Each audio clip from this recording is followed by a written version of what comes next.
जय हिंद दोस्तों, मैं राहुल आप सभी का वेलकम करता हूं फिर से आपके अपने YouTube चैनल अपना एजुकेशन क्लास में। आज का जो हमारा टॉपिक होगा वो कुछ होगा बायो का बेसिक। आज हम लोग बायो पढ़ने वाले हैं। आज जो हम लोग पढ़ेंगे उसमें होगा बायो का बेसिक होगा थोड़ा सा, और जो उसके बाद हम लोग मेन हमारा जो टॉपिक होगा वो क्लासिफिकेशन, वर्गीकरण को पढ़ेंगे आज। और वर्गीकरण के अंतर्गत हम लोग आज मेनली दो टॉपिक को कवर करेंगे। एक होगा हमारा मोनेरा, दूसरा होगा हमारा टॉपिक प्रोटिस्टा। तो चलिए स्टार्ट करते हैं हम लोग आज का अपना टॉपिक। पहले जो हम लोग देखेंगे वो थोड़ा बेसिक क्वेश्चन होगा जो अमूमन जनरली एग्जाम्स में आपको मिल जाते हैं, जैसे कि फादर ऑफ बायोलॉजी किसे कहते हैं, जैसे जीव विज्ञान का जनक किन्हें कहा जाता है। तो आप लोग जानते होंगे कि फादर ऑफ बायोलॉजी यानी जीव विज्ञान का जनक जो कहा जाता है वो अरस्तु को कहा जाता है। सेकेंड पॉइंट एक और आता है कि ये जो बायो शब्द है, क्या ये हमेशा से जैसे ही जीव हमारी सृष्टि की उत्पत्ति हुई क्या तभी से बायो शब्द का यूज होने लगा? बिल्कुल नहीं। ये दो वैज्ञानिक थे, एक थे लेमार्क और एक थे ट्रेवेरेंस। दो वैज्ञानिक लेमार्क और ट्रेवेरेंस ने क्या किया, सबसे पहले शब्द को दिया, बायो शब्द को दिया, बायोलॉजी शब्द को दिया, जीव विज्ञान शब्द को दिया। किन्होंने? तो दो वैज्ञानिक लेमार्क और ट्रेवेरेंस ने इस दो शब्द को दिया। उसके बाद एक क्वेश्चन आप लोग को अमूमन जनरली एग्जाम्स में देखने को मिल जाते होंगे कि father of botany, botany that means वनस्पति विज्ञान, वनस्पति विज्ञान का जनक किन्हें कहा जाता है? तो आप जानते हैं कि वनस्पति विज्ञान का जनक थियोफ्रेस्टस को कहा जाता है। एक बात और, इन्होंने एक पुस्तक लिखी थी, थियोफ्रेस्टस ने एक पुस्तक लिखा था हिस्टोरिया प्लांटेरम, हिस्टोरिया प्लांटेरम पुस्तक लिखा था, जिसमें इन्होंने क्या किया था, लगभग 500 बुक्स पे 500 टाइप के प्लांट्स पे रिसर्च किए थे, 500 अलग अलग प्रकार के पौधों पे रिसर्च किया था। और उसका जो इंफॉर्मेशन को जो पता चला, उन्होंने एक किताब में उस सबको कंपाइल कर दिया, संग्रह कर दिया। उस पुस्तक का नाम था हिस्टोरिया प्लांटेरम, जिसमें लगभग 500 किस्म के पादप का एक्सप्लेनेशन है, उसके प्रॉपर्टीज का, उसके फीचर्स का, उसके गुण का उन्होंने क्या किया, उस पुस्तक में एक्सप्लेन किया है। एक और क्वेश्चन हम लोग को जनरली देखने को मिल जाता है कि जंतु विज्ञान, जूलॉजी, फादर ऑफ जूलॉजी या फिर जंतु विज्ञान का जनक किन्हें कहा जाता है? तो अगेन ये अरस्तु को ही फादर ऑफ जूलॉजी या फिर जंतु विज्ञान का जनक अरस्तु को ही कहा जाता है। यानी हम लोग देखें जीव विज्ञान का जनक भी अरस्तु को कहा जाता है, और दूसरा देखें कि फादर ऑफ जूलॉजी यानी जंतु विज्ञान का जनक भी अरस्तु को ही कहा जाता है। अगेन सेम स्टोरी है। अरस्तु ने भी क्या किया था, एक पुस्तक लिखा था हिस्टोरिया एनिमेलियम, हिस्टोरिया एनिमेलियम, जिसमें इन्होंने क्या किया, 500 अलग अलग किस्म के जंतु पे इन्होंने रिसर्च किया था और उसके जो इंफॉर्मेशंस थे उसको एक बुक में इन्होंने लिखा, कंपाइल किया। उस पुस्तक का नाम था हिस्टोरिया एनिमेलियम। ठीक है, उसके बाद चलते हैं एक लास्ट क्वेश्चन। अगेन आपको बहुत बार देखने को मिलता होगा कि चिकित्सा विज्ञान का जनक किसे कहते हैं? Who is the father of medical science, who is called the father of medical science? तो इसका आंसर है हिपोक्रेटस। हिपोक्रेटस को हम लोग जो है चिकित्सा विज्ञान का जनक कहते हैं। देखिए और भी ऐसे बहुत सारे हैं कि इसके जनक किसे कहते हैं, इसका फादर कौन है, इसका फादर कौन है। तो ये आपको अगले अमूमन जो वीडियोस आएंगे आपको उसमें मिलते रहेंगे। फिलहाल ये इतना काफी है, आप लोग इसको ध्यान रखें। एक बार मैं आपको रिवाइज करा दे रहा हूँ कि फादर ऑफ बायोलॉजी कौन है, तो अरस्तु को कहा जाता है। फादर ऑफ बॉटनी यानी कि वनस्पति विज्ञान का जनक किन्हें कहा जाता है, तो वो थियोफ्रेस्टस को कहा जाता है। क्यों? क्योंकि इन्होंने एक बुक लिखा था हिस्टोरिया प्लांटेरम, जिसपे इन्होंने लगभग 500 अलग अलग किस्म के पौधे पे रिसर्च किया था और उसका इन्होंने इंफॉर्मेशन दिया था। नेक्स्ट क्वेश्चन है कि फादर ऑफ जूलॉजी यानी जंतु विज्ञान का जनक किन्हें कहा जाता है? तो ये भी अगेन अरस्तु को कहा जाता है। इन्होंने एक पुस्तक लिखा था हिस्टोरिया एनिमेलियम। ये ध्यान रखिएगा, एग्जाम में क्वेश्चन पूछ लेता है कि हिस्टोरिया एनिमेलियम पुस्तक कौन लिखा है, हिस्टोरिया प्लांटेरम पुस्तक कौन लिखे थे? तो ये अगेन लिखे थे, अरस्तु लिखे थे, जिसमें इन्होंने 500 किस्म के जंतु को एक्सप्लेन किया था। और एक जो इसका लास्ट टॉपिक है कि चिकित्सा विज्ञान का जनक यानी मेडिकल साइंस के फादर कौन कहे जाते हैं, तो वो है हमारे हिपोक्रेटस, जिन्हें मेडिकल साइंस का फादर कहा जाता है। तो हमारा आज का जो मेन टॉपिक है, अब हम लोग उसकी तरफ चलते हैं। वो हमारा आज का टॉपिक है वर्गीकरण, क्लासिफिकेशन। तो देखते हैं इसमें कहता है कि ऐसा नहीं है कि हमेशा से क्लासिफाई किया जाता, पहले तो कुछ क्लासिफाई होता ही नहीं था, लेकिन जैसे जैसे हमारी दुनिया सब होती गई, समझदार होती चली गई, हमने चीज़ों को क्लासिफाई करना, बांटना शुरू कर दिया कि इसको इस कैटेगरी में रखा जाए, किसको किस कैटेगरी में रखा जाए, ये शुरू किया गया। तो सबसे पहले एक वैज्ञानिक थे जॉन रे। सबसे पहले एक वैज्ञानिक थे जॉन रे। इन्होंने क्या किया, वर्गीकरण स्टार्ट किया, वर्गीकरण की प्रणाली लाई इन्होंने। हालांकि इनका प्रणाली, उनका पद्धति उतना चल नहीं पाया, उतना सक्सेसफुल नहीं हो पाया, लेकिन शुरुआत सबसे पहले इन्होंने ही किया था। इनके बाद एक वैज्ञानिक आते हैं, उनका नाम था कैरलस लीनियस। कैरलस लीनियस को ही हम लोग कार्ल लीनियस भी कहते हैं, सो कंफ्यूज नहीं होना, इन्हीं को हम लोग कभी कभी लीनियस भी कहते हैं। इन्होंने क्या किया कि इन्होंने फिर से अपने हिसाब से जितने भी प्राणी हैं, जितने भी लिविंग थिंग्स हैं, सबको अपने अपने हिसाब से इन्होंने क्या किया, डिवाइड करना शुरू किया। इन्होंने आपको पता होना चाहिए कि इन्होंने 4 पुस्तक लिखा था। इन्होंने 4 पुस्तक लिखा था। उस 4 पुस्तक का नाम है, एक है फिलोसोफिया बोटानिका, एक है सिस्टमा नेचुरी, एक है जेनरा प्लांटेरम और एक है क्लासिस प्लांटेरम। मैं फिर से आपको एक बार नाम रिकॉल कराता हूं। फिलोसोफिया बोटानिका, एक है सिस्टमा नेचुरी, एक है आपका जेनरा प्लांटेरम और एक है आपका क्लासिस प्लांटेरम। तो इन्होंने क्या किया, एक पुस्तक है इनका सिस्टमा नेचुरी। ये जो पुस्तक है सिस्टमा नेचुरी, सिस्टमा नेचुरी में इन्होंने क्या किया, सबसे पहले सिस्टमा नेचुरी में, और किसी में नहीं, सिस्टमा नेचुरी में इन्होंने क्या किया, सबसे पहले अपने जो लिविंग थिंग्स हैं, जो प्राणी जगत है, इसको 2 भागों में बांटा। सिस्टमा नेचुरी में 2 भागों में बांटा। पहला था वो पादप जगत और दूसरा था जंतु जगत। पहला था प्लांटी, दूसरा था एनिमेलियम। 2 भागों में बांट दिया इन्होंने। इसलिए, और इन्होंने क्या किया था, इस तरह की पद्धति का शुरुआत इन्होंने सबसे पहले इन्होंने किया, जो सीधे सीधे 2 भागों में बांटा, 3 भागों में बांटा।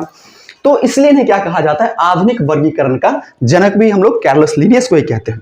तो आधुनिक वर्गीकरण का जनक भी किन्हें कहा जाता है, कैरलस लिनियस को कहा जाता है, क्योंकि इन्होंने आधुनिक रूप से जीवों को वर्गीकृत करना स्टार्ट किया।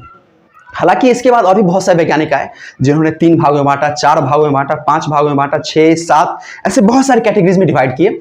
लेकिन आज जो हम लोग सर्वमान्य है, पूरी दुनिया जिसको मानती है, जिस क्लासिफिकेशन को, जिस वर्गीकरण को आज पूरी दुनिया मानती है, वो है 5 जगत वर्गीकरण, है ना। उस 5 जगत वर्गीकरण को जो थ्योरी दिया था उन्होंने, वो थे कोई और नहीं बल्कि अपने थे रॉबर्ट विटेकर।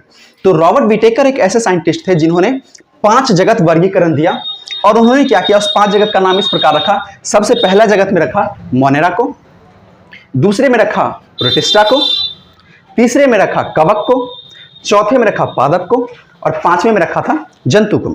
मैं अगेन एक बार रिपीट कर रहा हूं। इन्होंने जो 5 भागों में अपने जंतु जगत को जो 5 भागों में इन्होंने बांटा, सॉरी जीव जगत को जो 5 भागों में बांटा, पहला था मोनेरा, दूसरा प्रोटिस्टा, तीसरा कवक, चौथा पादप, 5वां जंतु, यानी मोनेरा, प्रोटिस्टा, फंगी, प्लांटी और एनिमेलियम। तो आज जो हम लोग मेन टॉपिक डिस्कस करेंगे वो हमारा होगा मोनेरा और प्रोटिस्टा। चूंकि अब मोनेरा क्या है कि थोड़ा बड़ा टॉपिक है, हालांकि इसको मैं एक अगले क्लास और एक्सटेंड कर सकता हूं, पर ये बेटर नहीं होगा एक ही क्लास में हम लोग इसको, जितना भी इसका इन्फॉर्मेशन वो एक ही क्लास में हम लोग ले लें, बार बार एक ही टॉपिक को पढ़ने की जरूरत ना पड़े, आगे इस पर फिर से वीडियो बनाने की जरूरत ना पड़े। तो आज जो है हम लोग सिर्फ मोनेरा और प्रोटिस्टा के बारे में हम लोग पढ़ेंगे। सो आप लोग का अगला हेडिंग होगा मोनेरा। चलिए स्टार्ट। अब हम लोग देखते हैं मोनेरा के बारे में। तो जैसा कि हमने देखा कि रॉबर्ट विटेकर ने हमारे जीव जगत को 5 भागों में बांटा था, मोनेरा, प्रोटिस्टा, कवक, पादप और जंतु। उसमें पर सबसे पहला टॉपिक है मोनेरा। मोनेरा के बारे में देखते हैं कि मोनेरा में देखिए जो क्या है ना, कि इसमें हमारे जो जीवों की बात करें तो जीव बहुत सारे प्रकार के, अलग अलग वैरायटी के बहुत सारे जीव। तो मोनेरा में उस तरह के जीवों को रखा गया है जो बिल्कुल सरलता में, बिल्कुल सूक्ष्मता में छोटे से छोटे हैं, यहाँ तक कि ये वैसे जीव हैं जो पूरी तरह से विकसित भी नहीं हो पाए, बल्कि विकसित होने की अवस्था से पहले ही ये रुके, ये अपने आप को पूर्ण रूप से डेवलप तक नहीं कर पाए। तो वैसे जीव को, वैसे जितने भी जीव हैं, हम उन सबको रॉबर्ट विटेकर साहब ने मोनेरा में डाला था। तो मोनेरा में देखते हैं इस जगत में वे सब एक कोशिकीय या बहुकोशिकीय, लेकिन हाँ प्रोकैरियोटिक जीव को इसमें रखा गया। अब आप सोच रहे होंगे कि ये प्रोकैरियोटिक होता है, कुछ और भी क्या होता है? बिल्कुल, एक और होता है, एक होता है प्रोकैरियोटिक और एक होता है आपका यूकैरियोटिक। तो अभी हम आपको बताते हैं कि ये प्रोकैरियोटिक और यूकैरियोटिक एक्चुअली है क्या। देखिए, वैसे तो ये थोड़ा बड़ा टॉपिक है, इसको हम लोग अपने नेक्स्ट क्लास में एक्सप्लेन करके पढ़ेंगे, बट यहाँ पे चूंकि ये टर्म आ चुका है तो मैं आपको फिलहाल छोटा सा हिंट देता हूँ, छोटा सा एक हिंट देता हूँ ताकि आप लोग समझ पाएं कि एक्चुअली है क्या, इसको आइडेंटिफाई कैसे करेंगे, कैसे पहचान पाएंगे। तो चलिए हम लोग देखते हैं अपना एक छोटा सा टॉपिक, पहले मोनेरा और प्रोटिस्टा।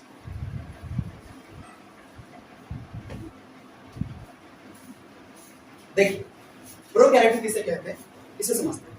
तो प्रोकैरियोटिक जो होता है ना, इसमें उन जीवों को रखा गया है जो बिल्कुल भी विकसित नहीं है, और यूकैरियोटिक में उन जीवों को रखा गया है जो विकसित हो चुके हैं। जैसे प्रोकैरियोट जैसे यहाँ पे नाम लिखा हुआ आपका जीवाणु, साइनोबैक्टीरिया, आर्किबैक्टीरिया, एक्टिनोमाइसीट्स और माइकोप्लाज्मा, ये सब प्रोकैरियोटिक में आते हैं। कैसे? पहचान क्या है इसका, वो समझिए। इसका पहचान है, मान लीजिए ये एक कोशिका, ये एक सेल है, ये एक सेल, और यूकैरियोटिक में मान लीजिए ये भी एक सेल। प्रोकैरियोटिक में क्या होता है कि ये एक सेल सिंपल सा होता है जिसपे सिर्फ एक लेयर होता है। देखिए एक झिल्ली, ये जो सेल की जो बाहरी भाग है ये झिल्ली इसको कहते हैं, कोशिका झिल्ली कहते हैं। प्रोकैरियोटिक जीव जितने भी होते हैं उसकी ये झिल्ली जो होती है एकहरी झिल्ली होती है, यानी सिर्फ एक लेयर की झिल्ली होती है। लेकिन जब हम बात करते हैं यूकैरियोटिक कोशिका की, तो इसकी जो झिल्ली होती है वो दोहरी झिल्ली होती है। मतलब कहने का है ये एक झिल्ली के ऊपर एक और ऐसा होता है, ऐसा झिल्ली।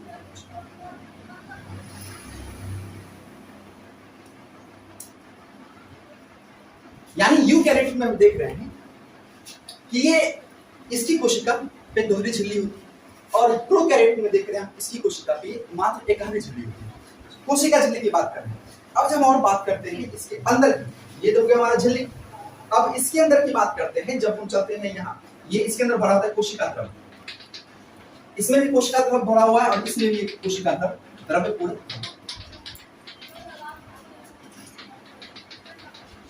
अब बीच में क्या होता है, इसमें प्रोकैरियोटिक में एक केंद्रक होता है, केंद्रक होता है।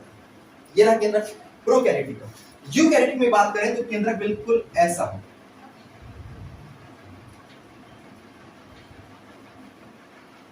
अब इसमें भी डिफरेंस ये आ जाएगा कि प्रोकैरियोटिक का जो कोशिका, जो केंद्रक, इसका केंद्रक के पास कोई कोशिका झिल्ली होगी, यानी आप ये जानते हैं कि केंद्रक के अंदर भी तो केंद्रक द्रव्य भरा होता है। ये केंद्रक जो है इसके अंदर केंद्रक द्रव्य भरा होता है, इसके अंदर भी केंद्रक है, इसके अंदर भी केंद्रक द्रव्य होता है। अब होता क्या है एक्चुअली कि चूंकि इसका ये झिल्ली, केंद्रक झिल्ली प्रोकैरियोटिक में नहीं होती। ध्यान सुनिएगा, प्रोकैरियोटिक कोशिका की जो कोशिका होती है उसकी जो केंद्रक होती है उस पे कोई झिल्ली नहीं होती, जबकि यूकैरियोटिक की केंद्रक की झिल्ली होती है, और वो भी दोहरी झिल्ली होती है, कुछ को छोड़। अब आइए, यानी इसमें यदि झिल्ली नहीं होगा तो ये रहा हमारा कोशिका द्रव्य, ये रहा कोशिका द्रव्य, और इसके अंदर रहा हमारा केंद्रक द्रव्य। तो इसमें क्या होता है, प्रोकैरियोटिक जीव में क्या होता है, ये कोशिका द्रव्य और ये केंद्रक द्रव्य आपस में मिल जाता है। क्योंकि इनको सेपरेट करने के लिए, इनको अलग करने के लिए कोई झिल्ली तो है ही नहीं कि जिसके अंदर ये द्रव्य बंद रहे। अब हम बात करते हैं यूकैरियोटिक कोशिका की। तो यूकैरियोटिक कोशिका में क्या होता है, इसके अंदर ये जो कोशिका झिल्ली है, इसके अंदर कोशिका द्रव्य बंद होते हैं, पैक्ड होते हैं, झिल्ली के द्वारा अलग होते हैं। किससे? कोशिका द्रव्य से। तो यूकैरियोटिक कोशिका में देखिए कि कोशिका द्रव्य केंद्रक द्रव्य से अलग होता है। कैसे अलग होता है? तो ये झिल्ली, ये जो केंद्रक झिल्ली है, इस दोनों को अलग करती है। तो ये हमारा छोटा सा एक डिफरेंस था। हालांकि ये पूरा एक्सप्लेनेशन नहीं है, इसका पूरा एक्सप्लेनेशन हम आपको नेक्स्ट वीडियो में फुल डेप्थ में होगा, और बहुत अच्छा उसमें क्या क्या डिफरेंसेस होते हैं, इसमें माइटोकॉन्ड्रिया किसमें होता है, किसमें नहीं होता है, किसमें लाइसोसोम होते हैं, किसमें राइबोसोम होते हैं, नहीं होते हैं, यदि राइबोसोम होते हैं तो किस टाइप के इसमें होते हैं, किस टाइप के इसमें होते हैं, प्रकाश संश्लेषण कहाँ होता है, श्वसन कहाँ होता है, ये सारा जो आपको एक्सप्लेन्ड वे में आपको कल मिल जाएगा, अपना नेक्स्ट वीडियो में मिल जाएगा। बस अभी फिलहाल इतना समझ लीजिए कि प्रोकैरियोटिक क्या होता है, ये अविकसित होता है, इसका कोशिका झिल्ली पूर्ण रूप से विकसित नहीं होता है। कोशिका झिल्ली होता भी है तो एकहरा होता है, जबकि यूकैरियोटिक में कोशिका झिल्ली दोहरा होता है, दोहरा झिल्ली से घिरा होता है। इसमें जो केंद्रक होता है, केंद्रक के पास में कोई झिल्ली नहीं होता है, जबकि यूकैरियोटिक में केंद्रक के पास अपना एक झिल्ली होता है। इसमें कोशिका केंद्रक द्रव्य और कोशिका द्रव्य बिल्कुल मिले से होते हैं, एक दूसरे मिल जाते हैं, जबकि यूकैरियोटिक में ऐसा कुछ नहीं होता है। एक चीज और बताना चाहूंगा, इसमें जो मान लीजिए कोई कोशिका यदि इसमें है भी, वैसे तो इसमें जो प्रोकैरियोटिक जितनी भी कोशिकाएं होती हैं उनमें कोशिका बहुत कम होती है, बहुत ही कम होती है, और होते भी हैं तो उनके पास झिल्ली नहीं होती, उनके पास झिल्ली होता नहीं, और होते भी हैं तो वो बहुत ही अविकसित होते हैं। जबकि यूकैरियोटिक कोशिका की बात करें तो इनकी जो कोशिकांग होती है, कोशिकांग कहने का मतलब है कोशिका के अंदर का अंग, उसे कहते हैं कोशिका। जैसे कि आपका lysosome, ribosome, Golgi body, mitochondria, केंद्रक, ये सब जो है इसको कहते हैं हम लोग अंतःपर्दमी जालिका, इसको कहते हैं कोशिकांग, यानी कोशिका के अंदर पाए जाने वाले अंगों को कोशिकांग। तो इनमें कोई झिल्ली नहीं होती कोशिकांग के पास, और इनमें पूरी विकसित झिल्ली होती है। तो यही हमारा मेन डिफरेंस है, यही हमारा मेन डिफरेंस है। और इसके बाद का जो हम लोग वीडियो होगा, इसके बाद का जो हमारा कंटेंट होगा, उसमें आपको ये पूरा एक्सप्लेन्ड वे में मिल जाएगा। तो अब हम लोग फिर से अपने आगे की ओर बढ़ते हैं। जैसा कि आपने प्रोकैरियोटिक और यूकैरियोटिक में थोड़ा सा अंतर तो आप लोगों को समझ में आ ही गया होगा। आगे चलते हैं, इसके एग्जांपल्स आप लोग याद रखिएगा, क्योंकि एज इट इज एग्जाम में क्वेश्चन पूछ लेते हैं कि जीवाणु को किस जगह में रखा गया है। तो आपको याद रखना होगा कि जीवाणु को जो है ये रखा गया मोनेरा में। इवन हमको कुछ सवाल को भी रखा गया मोनेरा में। हालांकि कुछ सवाल को पादप जगत में भी रखा जाएगा, बट मैक्सिमम जो सवाल उनको भी मोनेरा में रखा जाएगा। ये आपके अगले जो है आगे भी पढ़ेंगे उसमें आपको आ जाएगा। तो इसके एग्जांपल्स हैं जीवाणु, साइनोबैक्टीरिया, आर्कीबैक्टीरिया, एक्टिनोमाइसीट्स और माइकोप्लाज्मा। ये आपको नाम बिल्कुल याद रखना है। फिलहाल हम आपको बताते हैं अब सबसे पहले कि जीवाणु के बारे में। अच्छा, जीवाणु से पहले एक और चीज, ऐसा वैज्ञानिकों का दावा है, ऐसा वैज्ञानिकों का मानना है कि जब इस हमारी सृष्टि का निर्माण हुआ, जब हमारी धरती का निर्माण हुआ, तो सबसे पहले यदि कोई सजीव, कोई लिविंग थिंग्स का फॉर्मेशन हुआ, कोई बना सबसे पहले लिविंग, तो वो मोनेरा, सबसे पहले मोनेरा का निर्माण, ठीक है। उसके बाद कहते हैं, ये ऐसा माना जाता है कि यदि कहीं जीवन की थोड़ी सी भी संभावना है, जीवन की थोड़ी सी भी संभावना है, तो वहां भी मोनेरा पाए जाएंगे। मोनेरा जगत में आने वाले सारे प्राणी वहां पाए जाते हैं, बशर्ते कि थोड़ी सी भी कम संभावना हो जीने की। चलिए, अपना इसका पहला एग्जांपल है जीवाणु। अच्छा, जीवाणु जो है ये आपका एक बहुत ही बड़ा टॉपिक है। इसमें सिर्फ आपको छोटा सा टॉपिक बता रहे हैं। जब आप लोग पढ़ेंगे, आप पढ़ेंगे एक टॉपिक आएगा जिसमें अलग अलग जीवाणु आपको अलग से पढ़ना है, विषाणु अलग से पढ़ना है, कवक अलग से पढ़ना है, लाइकेन अलग से पढ़ना है, शैवाल अलग से पढ़ना है। तो उस समय हम लोग जीवाणु को बहुत ही एक्सप्लेन्ड वे में इसको पढ़ेंगे। फिलहाल बस समझ लीजिए कि इसमें क्या थोड़ा होता है। चलिए, तो देखते हैं क्या है कि जीवाणु। अच्छा, हम लोग कभी कभी क्या करते हैं, जीवाणु को पादप से तुलना करते हैं कि जीवाणु जो एक तरह का पौधा है।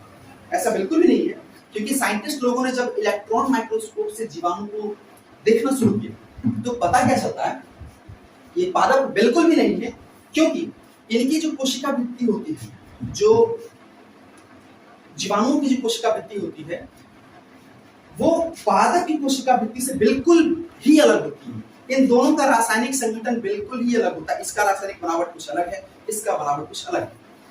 अब होता क्या है, अब कुछ जीवाणु ऐसे भी होते हैं जिनमें प्रकाश संश्लेषण होता है। तो फिर वैज्ञानिकों ने क्या किया, इनके क्लोरोफिल, जीवाणु का क्लोरोफिल को ऑब्जर्व किया और पादप जो प्लांट होते हैं उनके क्लोरोफिल को ऑब्जर्व किया। दोनों में देखा गया कि दोनों जो जीवाणु के जो क्लोरोफिल, वो एक्चुअली क्लोरोफिल नहीं है, उनका नाम उन्होंने रखा बैक्टीरियो क्लोरोफिल।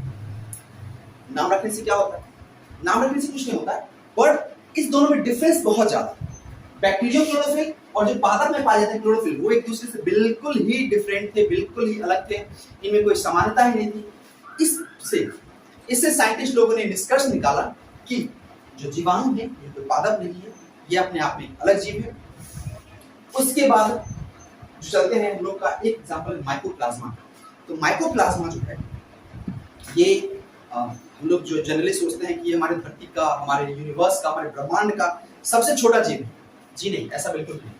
ये हमारे यूनिवर्स का सबसे छोटा जीव नहीं, क्योंकि छोटे तक का भी अभी खोज ही नहीं हो पाया, क्योंकि जैसे जैसे हमारी माइक्रोस्कोप का पावर, रिजोल्यूशन पावर जितना ज्यादा बढ़ेगा, वैसे ही छोटे छोटे जीव का डिस्कवरी होता है। अभी सिर्फ इलेक्ट्रॉन माइक्रोस्कोप तक पहुंचे से थोड़ा सा और हम लोग एडवांस हुए, लेकिन अब जैसे जैसे और एडवांस होंगे और भी छोटे छोटे जीव का डिस्कवरी होते रहे। तो फिर ये माइकोप्लाज्मा है, देखिए ये माइकोप्लाज्मा जो है ये स्वतंत्र जीवन यापन करने वाला सबसे छोटा जीव है, ना कि ये सबसे छोटा जीव। माइकोप्लाज्मा स्वतंत्र रूप से जीने वाला सबसे छोटा जीव है। कहने का मतलब है कि ये अपना विकास, अपना प्रजनन ये खुद से कर सकता है। इसके लिए इसको किसी और की सहायता की जरूरत नहीं पड़ती। इसलिए कह सकते हैं जो माइकोप्लाज्मा जो है इस धरती पर अकेले अपने आप से सर्वाइव करने वाला सबसे छोटा जीव है, ना कि ये इस धरती का सबसे छोटा जीव है। ठीक है, तो अब इसे एक बार इसको कंक्लूड कर लेते हैं कि मोनेरा जगत में क्या था। इसमें एक कोशिकीय प्रोकैरियोटिक प्रकार के जीव थे। इसके एग्जांपल थे जीवाणु, साइनोबैक्टीरिया, आर्कीबैक्टीरिया, एक्टिनोमाइसीट्स और एक था आपका माइकोप्लाज्मा। अच्छा, माइकोप्लाज्मा के बारे में देखते, ये हमारी धरती का वो सबसे छोटा जीव है जो अभी तक डिस्कवर हुआ है और ये अपना खुद ही जीवन यापन कर सकता है बिना किसी के सहायता के। उसके बाद जीवाणु के बारे में देखते हैं कि ये कोई पादप नहीं है, ये बिल्कुल पादप से अलग इसका एक अपना कैटेगरी है, क्योंकि इसका जो बनावट होता है, रासायनिक बनावट है, ये पादप कोशिका से बिल्कुल भिन्न है। इसका जो आपका इसमें जो क्लोरोफिल होते हैं यानी बैक्टीरियो क्लोरोफिल जो होता है जीवाणु के अंदर, वो पादप जो पादप है उससे क्लोरोफिल से बिल्कुल ही अलग होता है। तो अब हम लोग आगे की ओर चलते हैं। अब हमारा अगला टॉपिक है साइनोबैक्टीरिया, आर्कीबैक्टीरिया और एक्टिनोमाइसीट्स। चलिए उसको देखते हैं। अगला टॉपिक है हमारा साइनोबैक्टीरिया। देखिए साइनोबैक्टीरिया जो है इसे पृथ्वी पर सफलतम जीवधारियों का समूह माना जाता है। यानी साइनोबैक्टीरिया जो है इसको पृथ्वी पर के सबसे सफलतम जीवधारियों का समूह माना जाता है, सबसे सफलतम जीवधारियों का समूह। दूसरा एक और पॉइंट है, देखिएगा आपका है आर्कीबैक्टीरिया। आर्कीबैक्टीरिया जो है इसे प्राचीनतम जीवित जीवाश्म कहा जाता है। यानी क्वेश्चन यदि आपसे आए प्राचीनतम जीवित जीवाश्म किसे कहा जाता है, तो प्राचीनतम जीवित जीवाश्म आर्कीबैक्टीरिया कहा जाता है। और पृथ्वी पर के सफलतम जीवधारियों का समूह साइनोबैक्टीरिया, यानी सफलतम जीवधारियों का समूह साइनोबैक्टीरिया कहते हैं और प्राचीनतम जीवित जीवाश्म आर्कीबैक्टीरिया को कहा जाता है। एक टॉपिक और साइनोबैक्टीरिया का जो है, साइनोबैक्टीरिया का जो कैरेक्टर होते हैं, जो गुण होते हैं, वो शैवाल से भी मिलते हैं और जीवाणु से भी मिलते हैं। यानी इसके जो गुण होते हैं, इसके जो प्रॉपर्टी होते हैं, शैवाल और जीवाणु दोनों से मिलते जुलते हैं, लेकिन इसका गुण जीवाणु से थोड़ा ज्यादा मैच करता है, शैवाल से थोड़ा कम करता है। इसलिए इसको जो है साइनोबैक्टीरिया, इसलिए हम लोग साइनोबैक्टीरिया को जीवाणु ही मान के चलते हैं। साइनोबैक्टीरिया को जीवाणु की कैटेगरी में ही रखा गया है। नेक्स्ट है अपना आर्कीबैक्टीरिया, जिसको बता दी कि आर्कीबैक्टीरिया को प्राचीनतम जीवित जीवाश्म भी कहा जाता है। एक लास्ट आपका टॉपिक है छोटा सा, एक्टिनोमाइसीट्स। एक्टिनोमाइसीट्स, ये तीनों में आपको एक पॉइंट याद रखने वाला है। एक्टिनोमाइसीट्स को कवकसम जीवाणु कहते हैं। एक्टिनोमाइसीट्स को कवकसम जीवाणु कहते हैं। एक बार मैं आपको रिपीट करा रहा हूं, साइनोबैक्टीरिया को सफलतम जीवधारियों का समूह कहा जाता है, आर्कीबैक्टीरिया को प्राचीनतम जीवित जीवाश्म कहा जाता है और एक्टिनोमाइसीट्स को कवकसम जीवाणु कहा जाता है। अब इसे कवकसम जीवाणु कहा क्यों जाता है, तो नाम नहीं क्लियर है। कवकसम यानी कवक के जैसा जो हो उसे कवकसम कहते हैं। इसमें होता क्या था, ये इसका जो बहुत सारे गुण हैं, ये कवक के जैसा था, इसलिए शुरुआत में तो इसे कवक की श्रेणी में रखा गया, इसे मोनेरा में रखा भी नहीं गया था। लेकिन बाद में जब साइंटिस्ट ने और रिसर्च किए तो पता चला कि नहीं, ये जो है कवक नहीं है और इसका जो गुण है ये मोनेरा सीरीज से मिलता है। ये प्रोकैरियोटिक है, कोई यूकैरियोटिक। क्योंकि आप देखिएगा जब हम आपको पढ़ाएंगे तो उसमें आपको बताएंगे कि ये कवक जो होते हैं यूकैरियोटिक जीव, कवक जो होते हैं ये यूकैरियोटिक जीव में आएंगे, जबकि इसके अंदर देखा गया कि एक्टिनोमाइसीट्स में यूकैरियोटिक कोशिकाएं नहीं थी, इसकी कोशिकाएं प्रोकैरियोटिक टाइप की थी। इसलिए इसे क्या किया गया, कवक से हटा के इसको मोनेरा सीरीज में डाल दिया गया, क्योंकि मोनेरा सीरीज प्रतिनिधित्व ही करता है आपके प्रोकैरियोटिक कोशिका। सो आज के लिए इतना ही। आगे आपका प्रोटिस्टा कल स्टार्ट करेंगे। तब तक के लिए आप प्लीज चैनल को लाइक करें, शेयर करें, सब्सक्राइब करना बिल्कुल ना भूलें। मिलते हैं कल।